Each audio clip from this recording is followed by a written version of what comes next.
আসসালামু আলাইকুম রহমতুল্লাহি ওবরাকাতুহু। অনেক দিন পর আপনাদের মাঝে চলে আসলাম। কিছুটা ফ্যামিলিগত ব্যস্ততার কারণে আপনাদের মাঝে আসা হয়নি, তো এই জন্য আন্তরিকভাবে দুঃখিত। আর এর মাঝখানে কে কে আমাকে মনে করেছেন বা আমাকে মিস করেছেন অবশ্যই আমাকে কমেন্টে জানাবেন। তো যাই হোক, আর কথা না বাড়িয়ে এবার মূল রেসিপিতে চলে আসি। তো আজকে আপনাদের জন্য রেসিপি নিয়ে এসেছি হোমমেড নুডলস, আর এটা গরুর গোশত দিয়ে তৈরি করা। তো এই গরুর গোশত দিয়ে স্পেশাল হোমমেড নুডলসটা বাড়িতে তৈরি করার জন্য আপনাদের যা যা করতে হবে তার উপকরণগুলো এবার এক এক করে নিয়ে নিই। একটা পাত্রের মধ্যে কিছুটা সোডা দিয়ে দিলাম, তার সাথে দিয়ে দিলাম বেশ খানিকটা ময়দা। এবার ময়দাটার সাথে লবণ, গরম পানি এগুলা দিয়ে একটা ডো তৈরি করে নিলাম। ডোটা দেখতে ঠিক এরকম। তারপর ডোটা কিছুক্ষণ একটা ঢাকনা দিয়ে ঢেকে বেশ খানিকক্ষণ পর ঢাকনাটা উঠিয়ে ডোটা ভালো মতো একটা পিঁড়ির মধ্যে বেলে ঠিক এইভাবে বড় করে নিলাম। এর কিছুটা পর সুন্দর করে চাকু দিয়ে কেটে ডোটাকে একটা ভালো শেপে একটা আকার দিয়ে দিলাম। এরপর ভালো মতো দেখতে এরকম জিনিসটাকে রুটিটাকে সুন্দর করে ভাঁজ দিয়ে দিলাম বিভিন্নভাবে। আপনারা ঠিক এইভাবেই রুটিটাকে ভাঁজ দিয়ে দিবেন যে রুটিটা করবেন ডো থেকে। তারপর একটা চাকু দিয়ে সুন্দর করে এভাবে কুচি কুচি করে এক সাইড থেকে কেটে নেবেন, যেটা আপনার নুডলস তৈরিতে খুব ভালো আসবে। আর চাইলে আপনারা এভাবেও কেটে নিতে পারেন। আমি আপনাদের দুইভাবেই দেখাচ্ছি, যে যেভাবে ভালো মনে করেন বা বেটার মনে করেন সে ঠিক এইভাবেই কেটে নেবেন। তো আমি সহজতার ক্ষেত্রে বা আপনাদের সুবিধার ক্ষেত্রে দুইভাবেই কেটে নিলাম। আর দেখতে ঠিক এরকম হয়েছে কাটার পর। এবার এগুলা সবগুলো একত্রে একটা প্লেটের মধ্যে নিয়ে নিলাম।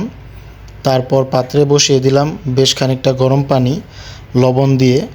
তো পানিটা যখন ফুটতে শুরু করলো, তো ঠিক ফুটন্ত গরম পানিটার মধ্যে বেশ খানিকটা তেল দিয়ে এই আমার বানানো নুডলসগুলো ছেড়ে দিলাম।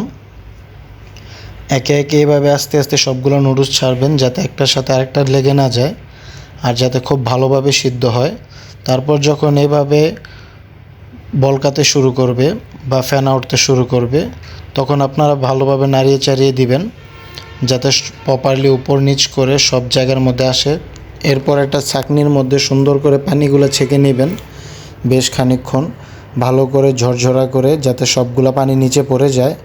তারপর একটা কড়াই নিয়ে নেবেন, এর মধ্যে বেশ খানিকটা তেল গরম করে তারপর পেঁয়াজগুলা ভালো মতো ভেজে লাল করে এর মধ্যে খানিকটা টমেটো, যে যার স্বাদ মতো টমেটো দিয়ে দিবেন। আমি এই জায়গায় 2টা টমেটো ব্লেন্ড করে দিয়ে দিয়েছি। এরপর এই জায়গার মধ্যে ভালো করে মিক্স করে নেব। তারপর এই জায়গার মধ্যে একে একে মশলা অ্যাড করব। সাথে আমি এই জায়গায় চিংড়ি দিয়ে দিয়েছি যাতে টেস্টটা আরও ভালো আসে। এরপর দিয়ে দিলাম এই জায়গায় কিছুটা আলু কুচি। চিংড়ি আর আলু কুচি টমেটোর সাথে পেঁয়াজের সাথে একসাথে ভালো করে ভেজে তারপর দিয়ে দিলাম এই জায়গায় গোস্ত ভাজা। গোস্তটা আমি আগেই ভেজে ছোট ছোট করে ছিঁড়ে নিয়েছি। এবার এগুলো সব কিছু একত্রে ভালো করে মিক্স করে নিলাম নাড়িয়ে চাড়িয়ে ফুটন্ত গরম তেলের মধ্যে। তারপর দিয়ে দিলাম অনেকগুলা কাঁচামরিচ। যে ঝাল খেতে পছন্দ করেন সে কাঁচামরিচ অ্যাড করবেন, বা কাঁচামরিচ চাইলে আপনারা স্কিপ করতে পারেন। বাট নুডলসের ক্ষেত্রে যে কাঁচামরিচটা দিলে একটু ঝাঁঝালো ভাবটা ভালোই লাগে খেতে। এরপর যেই নুডলসগুলো ছিল ওইগুলো সবগুলো কড়াই থেকে দিয়ে দিলাম। তারপর দিয়ে দিলাম কিছুটা পুঁই শাকের পাতাগুলো কেটে কেটে দিয়ে দিলাম, যাতে এটা খেতে আরও ভালো লাগে, শরীরের জন্য খুব ভালো হয়। তারপর দিয়ে দিলাম ম্যাগি মশলা, যেটা আপনারা বাজারে কিনতে পাবেন 5 টাকা কিংবা 6 টাকা প্যাকেট নেবে। আমি এই মশলাটা খুব বেশি ইউজ করি টেস্টের জন্য, কারণ আমার তো এই মশলাটা শুধু খালি খেতে অনেক ভীষণ ভালো লাগে।